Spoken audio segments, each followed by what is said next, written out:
याच्यामध्ये I think so तर इथं पेन्स येस इथं पेन काल पाहिला आपण सर्वात पहिले बीट की vector equation of plane in normal form है ना. फक्त फॉर्म्युला सांगा. नॉर्मल फॉर्मचा आपण काल पाहिला. तर या नॉर्मल फॉर्म मध्ये सर्वात पहिले पाहिला त्याचे दोन फॉर्म. एक म्हणजे वेक्टर फॉर्म है ना. वेक्टर फॉर्म बघितला आपण. वेक्टर फॉर्म म्हणजे r bar dot n caps is equal to p.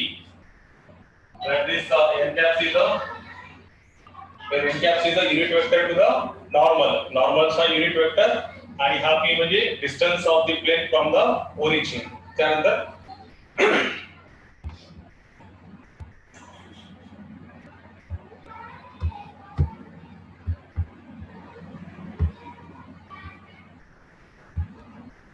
त्यानंतर आपण पाहिला जसा कार्टेशियन फॉर्म. कार्टेशियन फॉर्म तर कार्टेशियन फॉर्म मध्ये सुद्धा त्याचा फॉर्म होता काय lx + my + nz = p. हे त्याचा कार्टेशियन फॉर्म. यामध्ये l m n हे असतात direction cosine of a plane आणि p म्हणजे distance of the plane from the origin. Same. त्यानंतर आपण पाहिलं तर समजा रिमार्क मध्ये पहिला महत्त्वाचा रिमार्क की जर प्लेनला काय पाहिलं आपण त्याला की प्लेनला ज्यावेळेस आपण परपेंडिक्युलर काढतो है ना. इथून ओरिजिन पासून परपेंडिक्युलर काढलं दिस पण हा परपेंडिक्युलर आहे प्लेनचा त्याचं नाव आपण काल n दिलं होतं हा ON. तर यावेळेस आपल्याला याचा फुट ऑफ परपेंडिक्युलर काढता येतो. तर मला सांगा फुट ऑफ परपेंडिक्युलर साठी कोणाची गरज आहे.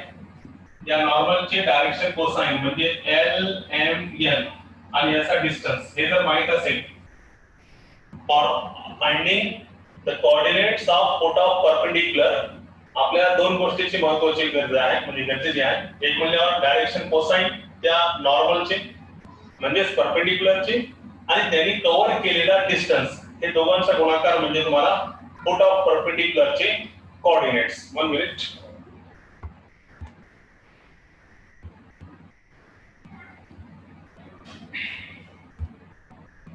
तर कसा करता येईल बघा. फुट ऑफ परपेंडिक्युलरचे कोऑर्डिनेट्स म्हणल्यावर एकदम सिंपल काय फॉर्म्युला LP गुणाकार comma MP comma NP is the formula. त्यानंतर आपण पाहिला याच्यामध्ये रिमार्क मध्ये की समजा काय महत्त्वाचं होतं रिमार्क मध्ये अजून एक पाहिला आपण काल एक बीट पाहिला रिमार्क मध्ये. इधर LMN are direction cosine of normal vector n bar. तर त्यावेळेस n बार ला काय दिलं आपल्याला Li + Mj + Mk. We can write this one. मतलब अगर से कभी किसी नॉर्मल के डायरेक्शन कोसाइन पता है LMN तो we can write the direction cosine normal vector n bar as a Li + Mj + Mk. It means the coefficient of I L, the coefficient of J M and the coefficient of Kn. These are nothing but direction cosine of normal to the plane. जो भी normal रहेगा plain को उसे क्या कहलाएंगे direction cosine. Clear now. वेळेवर सगळ्यांनी admit करा. असं मध्ये मध्ये मला जाऊन ते ऍडमिट करावं लागतं. प्रत्येकाने टाइमवर यायचं. तर हे आहे element direction cosine of n bar. then n bar is equal to Li + Mj + Nk. Now next point आपण काय पाहिला कुठल्याही प्लेनला r bar dot n bar is equal to p हा प्लेन आहे. या प्लेनला जर नॉर्मल फॉर्म मध्ये आणायचं असेल तर काय करता येईल तुम्हाला. या प्लेनचा दोन्ही साइडने you have to divide by its magnitude. Normal form मध्ये आणण्यासाठी आपल्याला काय करावं लागेल याला जे काही प्लेन दिला असेल त्या प्लेनचा दोन्ही साइडने कशाने डिवाइड करायचं त्याचा मॅग्निट्यूडने. असं काय करायचं तर असं जर केलं तर हा काय भेटतो r bar dot vector divided by its magnitude म्हणजे किती n कॅप्स आणि p म्हणजे डिस्टन्स आणि मॅग्निट्यूड सुद्धा स्केलार अपॉन स्केलार तुम्हाला काहीतरी नंबर भेटेल scalar p upon mod n म्हणजे हा कोणता फॉर्म आहे नॉर्मल फॉर्म. तर हा एक सर्वात महत्त्वाचा यामध्ये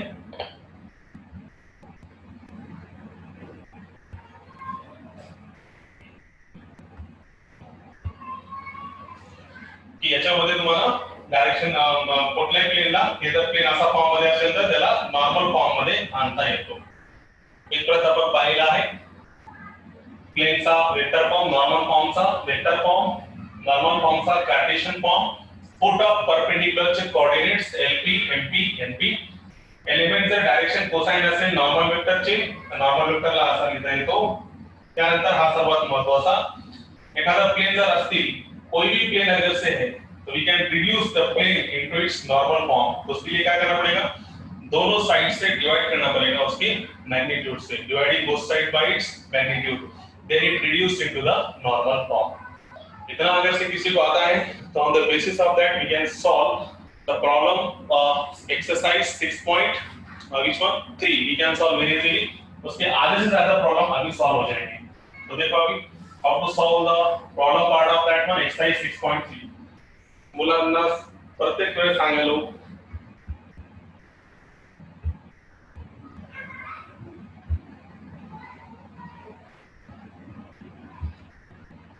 टाइम वर जॉईन करा.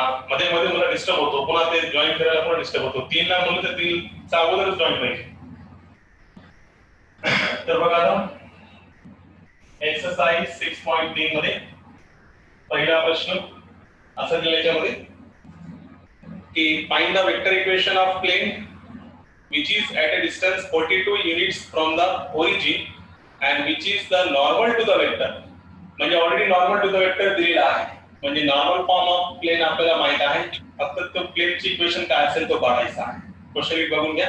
क्वेश्चन असा आहे की find the vector equation of plane which is at a distance of 42 units from the origin and which is normal to the vector.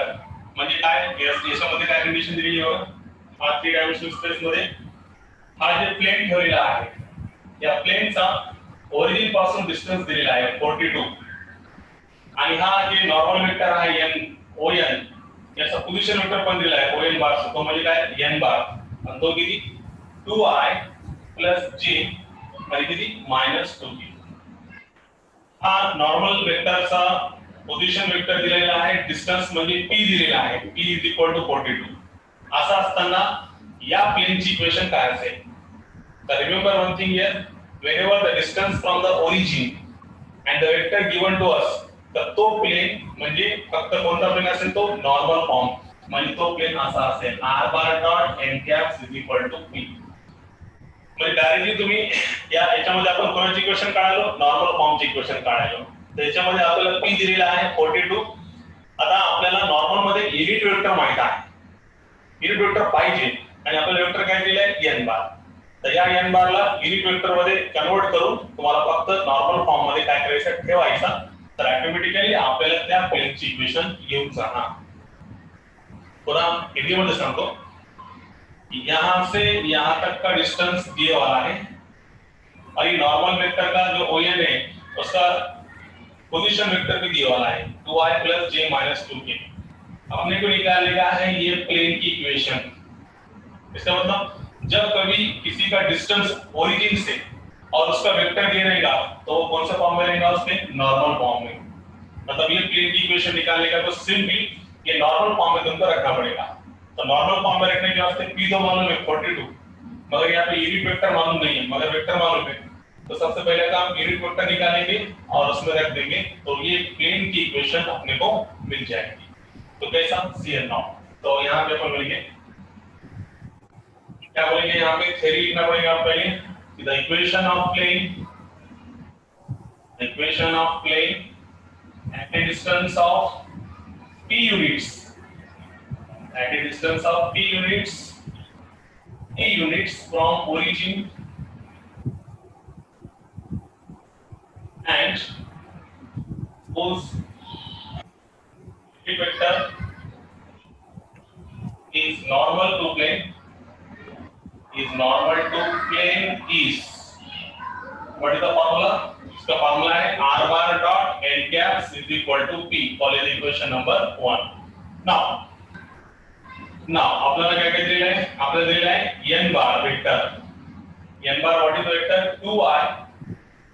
म्हणजे आपण हे पहिले लिहिलं की वी नो दॅट आपल्याला माहिती आहे the equation of plane at a distance of p units origin पासून आणि त्याचा युनिट वेक्टर म्हणजे काय एन कॅप्स हा जर नॉर्मल असेल प्लेनला तर त्यावेळेस प्लेनची इक्वेशन अशी असते.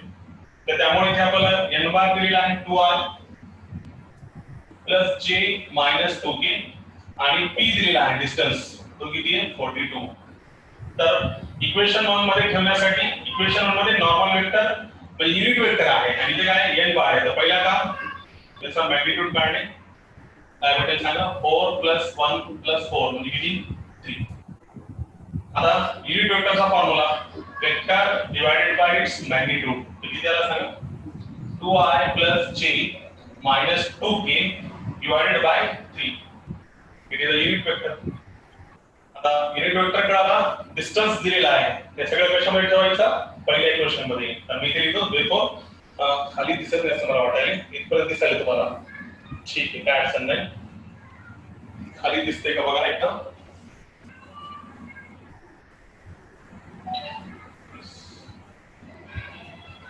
ओके. तर आपण काय करू इथे therefore 1 becomes equation 1 becomes 1 मध्ये ठेवलं तर काय भेटणार r बार डॉट बघा r बार डॉट काय n कॅप्स तर n कॅप्स म्हणजे काय तुमचं 2i plus j minus 2k divided by 3 is equal to distance is nothing but 42. So this 3 is the division goes to that side multiplication. So final equation is 2i plus j minus 2k 3 2 6 3 4 12. And this is the required equation of plane which is at a distance of 42 units from the origin and to which this vector n bar is normal to that plane. कळाला एकदम simple आहे. तर कधी लक्षात घ्या प्लेनचा distance origin पासून दिला असताना आणि नॉर्मल वेक्टर n बार दिला असताना त्या प्लेनचा फॉर्म कोणता असेल नॉर्मल फॉर्म. तर यामध्ये फक्त n बारचा मॅग्निट्यूड फाइंड करून त्याचा काय करायचं युनिट वेक्टर फाइंड करायचा आणि ही किंमत या इक्वेशन नंबर 1 मध्ये ठेवून द्यायची. आणि या तीन डिव्हिजनला आहे जिकडे गेलं तर मल्टिप्लिकेशनला 3 2 6 3 4 12. तर हा पहिला प्रश्न आय होप तुम्हाला कळाला असेल. एकदम सिंपल सांगितलं दोन्ही भाषेमध्ये हिंदी आणि मराठी. आता पुढचा क्वेश्चन कडे जाऊ. ते पण झालेले आपले का सॉल्व मध्ये आपण पाहिले सगळे क्वेश्चन. बघा आता नेक्स्ट क्वेश्चन नंबर 2 मध्ये काय विचारलं ते बघा. क्वेश्चन नंबर 2 मध्ये आहे त्याला मी पुसतो थोडं. क्वेश्चन नंबर 2 तर क्वेश्चन नंबर 2 मध्ये आपल्याला सांगितलेलं आहे find the perpendicular distance of the origin from the plane. We have the plane is given to us. Plane काय बघा 6x minus 2y plus 3z equal to 7 or minus 7 equal to 0. तर हा plain आहे आपल्याला काढायचा find the perpendicular distance of the origin from the plane हे काय असेल. म्हणजे हा प्लेन असतो ना असा this is the plane this is the plane इथून इथपर्यंत हा जे असतो परपेंडिक्युलर याचा तुम्हाला डिस्टन्स काढायचा आहे. डिस्टन्स फ्रॉम द ओरिजिन म्हणजे पी काढायचं. We are interested to find out P. अपने को निकालने का है डिस्टेंस फ्रॉम द ओरिजिन मतलब पी कितना रहेगा ये प्लेन का. तो देखो अभी कैसे निकालेंगे सिंपल वे से बता रहा हूं एकदम. तो क्या करेंगे सबसे पहले प्लेन को फॉर्म में लिखेंगे 6x minus 2y plus 3z equal to 7. तर हे लक्षात घ्यायचं मुळे चुकतात. हा जे आहे या फॉर्म मध्ये ax plus by plus cz is equal to d चा फॉर्म मध्ये. हे जे आहे हे डायरेक्शन रेशियोज है. मुलं काय करतात यहाँ पे कंफ्यूज होता है. यहाँ पे इसको ये समझते nz is equal to p और डायरेक्ट कंपेयर करके p is equal to 7. So it is the wrong one. ये p is equal to 7 नहीं तो ये कौन से फॉर्म में है हा कोणत्या फॉर्म मध्ये आहे डायरेक्शन रेशियोज. हा a हा b आणि हा c आहे. आपल्याला जर याला कार्टेशियन फॉर्म मध्ये करायचे असेल तर आपल्याला या फॉर्म मध्ये पाहिजे lx my nz is equal to p. म्हणजे आपल्याला डायरेक्शन रेशियोची गरज नाही. आपल्याला काय माहिती पाहिजे त्याचे डायरेक्शन कोसाइन. तर डायरेक्शन कोसाइन मध्ये कन्वर्ट करण्यासाठी सगळ्यांना फॉर्म्युला माहित आहे. तर काय करते बघा डिवाइडिंग ईच टर्म बाय ये क्या है इसके डायरेक्शन रेशियो म्हणजे a b आणि c तुम्हाला दिलेले आहे ना. a b म्हणजे -2 आणि c म्हणजे 3. आपला काम याला डायरेक्शन कोसाइन मध्ये कन्वर्ट करना है।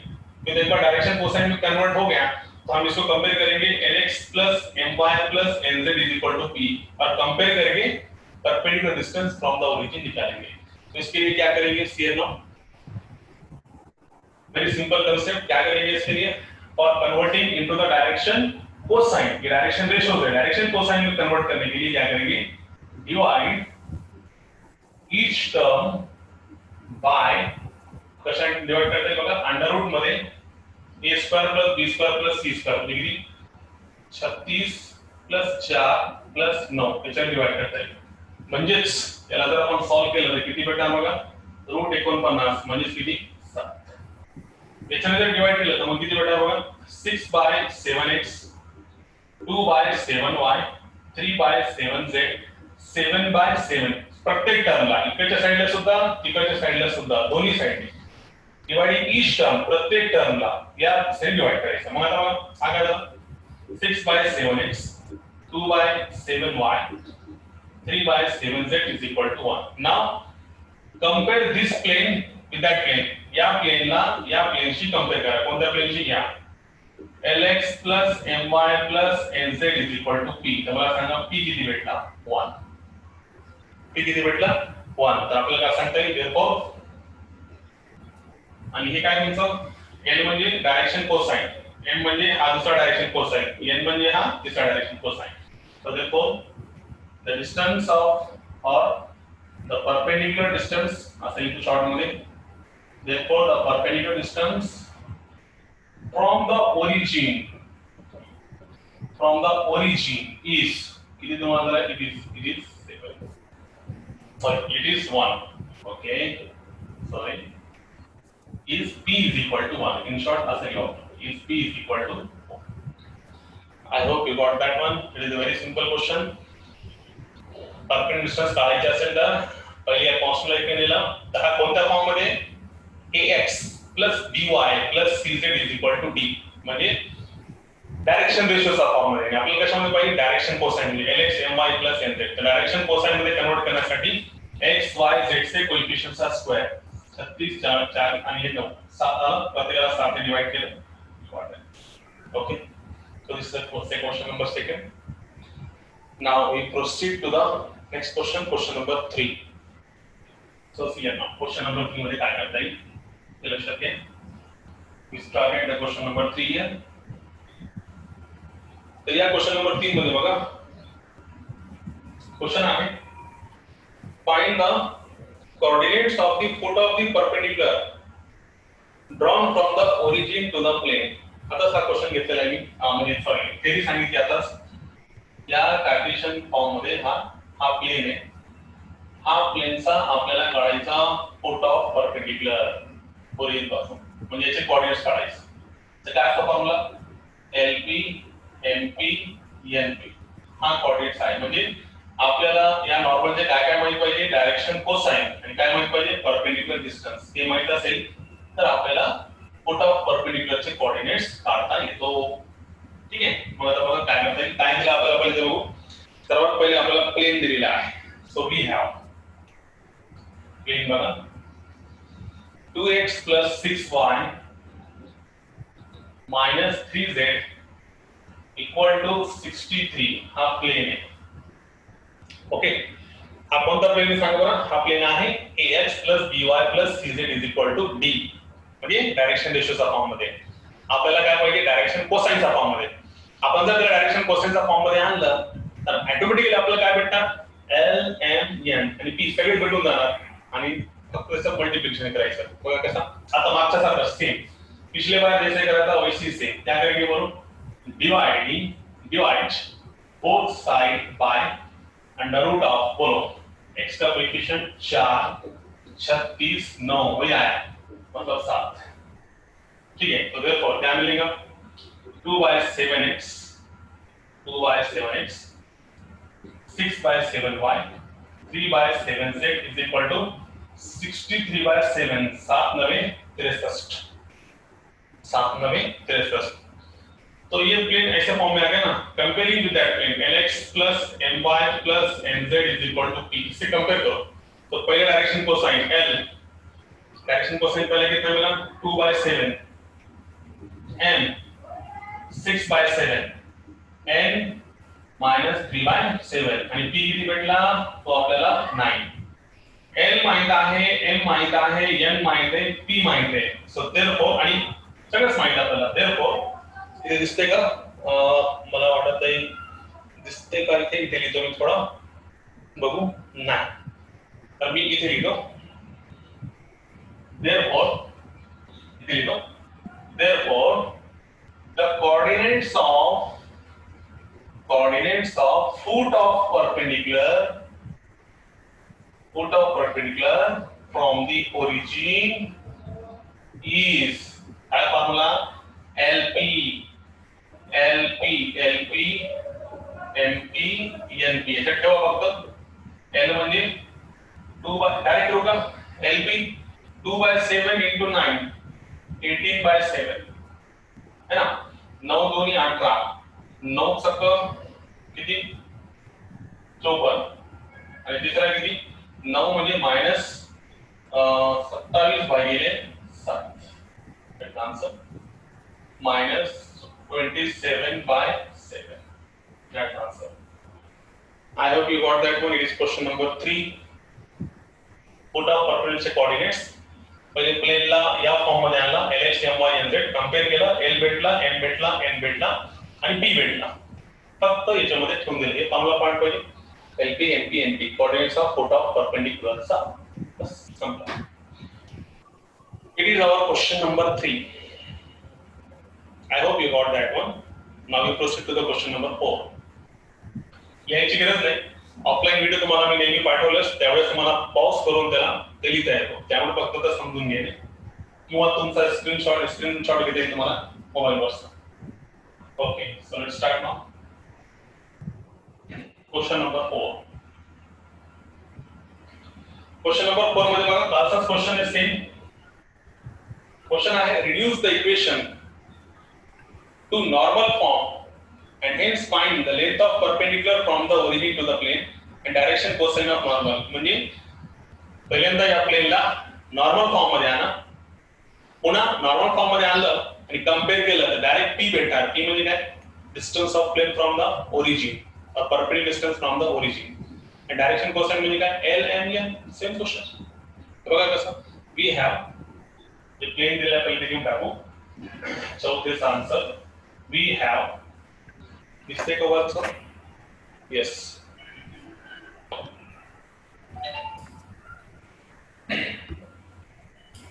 so we have plane क्या होगा r bar dot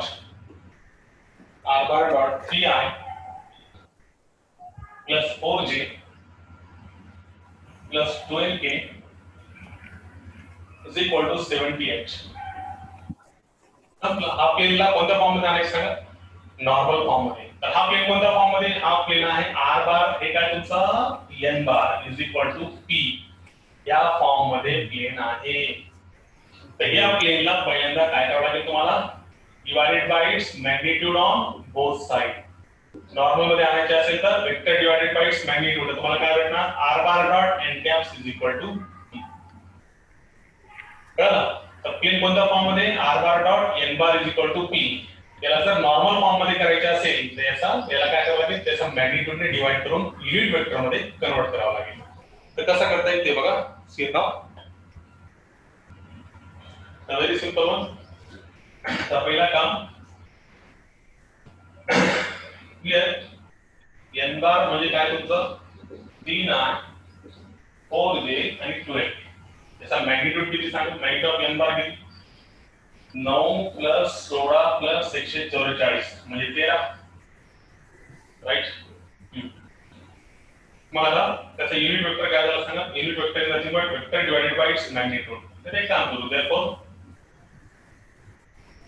काय करते डिवाइडिंग इक्वेशन नंबर 1 देऊन टाकू आपण divide equation 1 both side bye 30.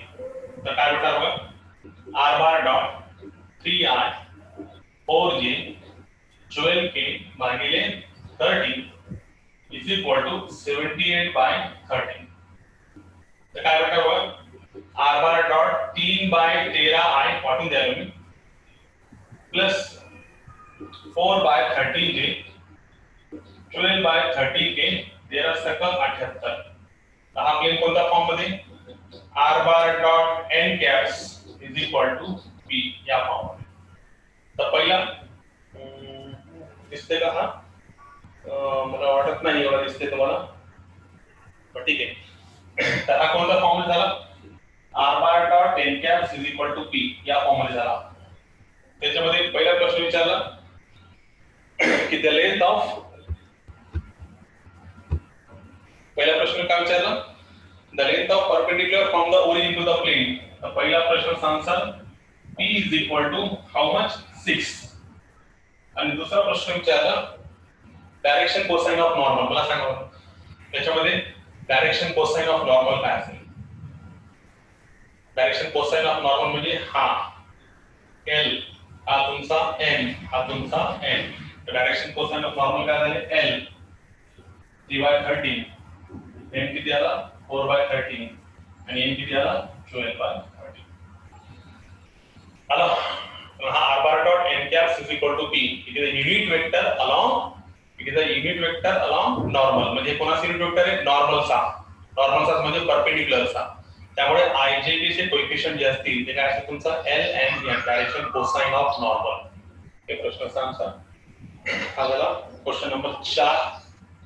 काय काय केलं कळाला हा प्लेन आहे त्याला जर नॉर्मल फॉर्म मध्ये आणायचे असेल तर त्याचा मॅग्निट्यूड डिवाइड करावा लागेल. तर पहिले याचा मॅग्निट्यूड काढला 30 दिस वन मग याला आणलं r bar dot n caps is equal to p या फॉर्म मध्ये आणलं. कंपेअर केलं तर p भेटला 6 पहिल्या क्वेश्चनचा आन्सर दुसरा डायरेक्शन कोसाइन. चला आता नेक्स्ट क्वेश्चन कडे जाऊ 5 मध्ये. क्वेश्चन नंबर 5 क्वेश्चन नंबर 5 मध्ये बघा काय करता येईल. आता खूपच सिंपल क्वेश्चन आहे. Find the vector equation of plane passing through the point having position vector and perpendicular to the vector 4i + 5j + 6k.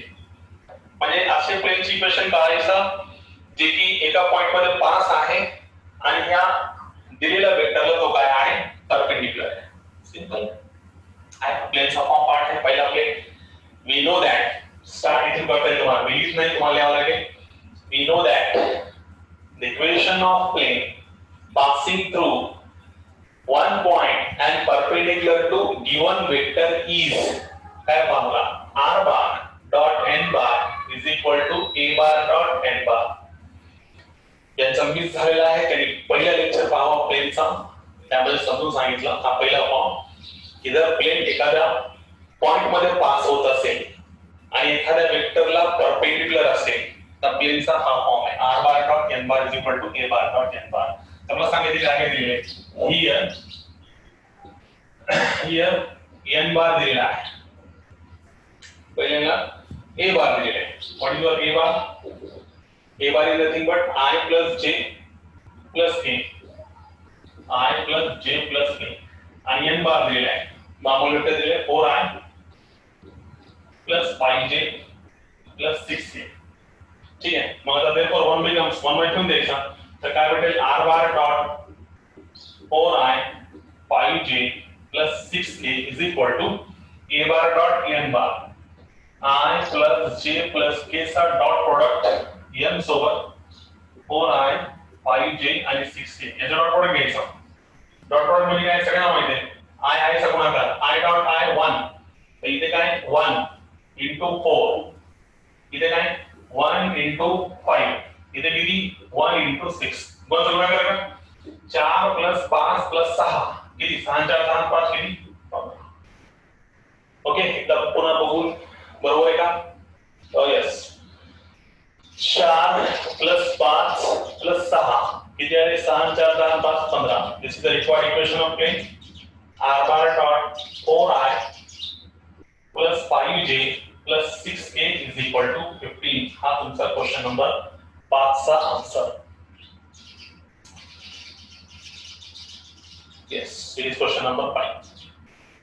I hope तुम्हाला कळलं असेल. डॉट प्रोडक्ट कळलं सगळ्यांना.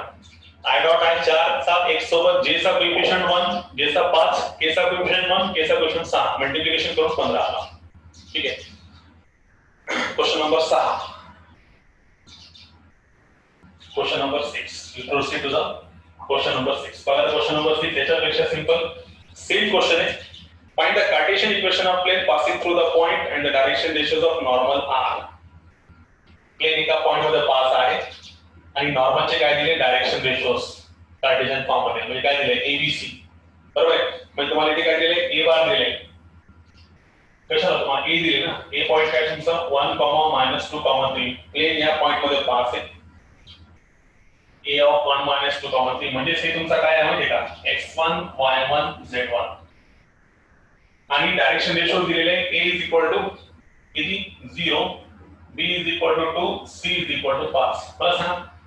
We know that the Cartesian equation of plane passing through one point and perpendicular given vector is सांगा formula A into x minus x1, B into y minus y1, C into z minus z1 equal to 0. नाव ठेवून द्या. A म्हणजे 0, x1 म्हणजे 1, B म्हणजे 2, y1 म्हणजे -2, minus minus become +2, C किती 5, z म्हणजे 3, z -3 equal to 0. Solve करा. 0 into x 0 सगळे 0 झाला, 0 सगळे 0 झाला. 2y + 4 5z -15 इक्वल टू किती 0. तर किती आला मग 2y + 5z 4 मधून 15 गेले -11 equal to 0. And this is the required equation of plane passing through one point and whose direction ratios are given to us. Okay. तर क्वेश्चन नंबर 6. आता जे दुसरा लेक्चर आहे आपण जे दररोज घेतो आज ते होणार नाही कारण 4 ला मी 11वीचा लेक्चर ठेवलेला आहे न्यू 11वी. त्यामुळे आज थोडा उशीर झाला आपल्याला. उद्या घेऊ आपण त्याचा. तर आता घ्या तुम्ही आता जेवढे क्वेश्चन झाले तेवढेच फ्री. पुढचा लेक्चर होणार नाही. सगळ्यांनी लक्षात घ्यायचं कारण 4 वाजता 11ला टाइम दिलेला आहे. उद्या आपल्याला घेता येईल. आता जेवढे क्वेश्चन झाले तेवढे बघा. 6 वाजता सगळ्यांना this is the Cartesian equation of plane. हा फॉर्म्युला महत्वाचा आहे त्यामध्ये A into x minus x1, B into y minus y1, C into z minus z1 is equal to 0. Direction ratio सगळ्यांना पाहिजे 0, B म्हणजे 2, C म्हणजे 5. त्याला सॉल्व केलं प्लेनची इक्वेशन आहे. ओके. तर आता नेक्स्ट क्वेश्चन बघू. Question number 7. क्वेश्चन नंबर 7 मध्ये आपल्याला दिलेला आहे find the Cartesian equation of plane passing through and parallel to xy plane. क्या बात है. क्वेश्चन खूप सिंपल आहे बघा. क्वेश्चन नीट रीड करा. टाइम जरा लवकर बघा. find the Cartesian equation of plane passing through the दिलेला आहे म्हणजे A of 7 8 6 नंबर तो खूप छान आहे 7 8 6 दिस वन. त्याच्यातून पास आहे and parallel to the xy plane आणि हे पॅरलल आहे xy प्लेनला. क्या बात. कंडिशन कळली का. Find the Cartesian equation of the plane passing through the point and parallel to xy plane. म्हणजे बघा हा कार्टेशियन मध्ये x axis y axis z axis. आता हा जे प्लेन आहे ना हा प्लेन याला पॅरलल आहे. कोणाला xy प्लेनला पॅरलल आहे आणि तो या पॉइंट मध्ये 7 8 6 मधून पास आहे. कंडिशन काय आहे माहिती आहे. आता हे xy प्लेन या प्लेनला तो पॅरलल आहे. याचा अर्थ आहे z एक्सिस त्याला काय परपेंडिक्युलर आहे त्या प्लेनला. म्हणजे z एक्सिस काय झाला त्या प्लेनचा normal. It means z axis is the normal to the plane. z axis काय झाला प्लेनचा नॉर्मल. मग तुम्हाला काय करायला प्लेन एका पॉइंट मध्ये पास आहे आणि ही जी z एक्सिस आहे याला मी जर पुढे असं लिहिलं हा z एक्सिस हा प्लेनला काय झाला परपेंडिक्युलर. प्लेन एका पॉइंट मध्ये पास आणि z एक्सिस काय त्याचा परपेंडिक्युलर म्हणजे हे तुमचा A bar 7i 8j 6k हा तुमचा A बार आणि नॉर्मल वेक्टर म्हणजे काय z. तर त्याचे डायरेक्शन रेशोज तुम्हाला माहिती आहे. z एक्सिस चे डायरेक्शन रेशोज काय असतात माहिती आहे. A बार ची गरज तुम्हाला पार्टिशन फॉर्म मध्ये आणायचं ना. x1 म्हणजे 7, y1 म्हणजे 8, z1 म्हणजे 6 आणि याचे डायरेक्शन रेशो जर पाहिलं ना z एक्सिस हा याला प्लेनला परपेंडिक्युलर असेल तर त्यामुळे A z एक्सिस वर कोऑर्डिनेट काय असतात x चा कोऑर्डिनेट 0, y चा कोऑर्डिनेट 0 आणि c इज इक्वल टू किती 1, 0, 0, 1 हे कोणाचे डायरेक्शन रेशोज असतील z एक्सिस जे की कोणाला परपेंडिक्युलर आहे प्लेनला परपेंडिक्युलर आहे.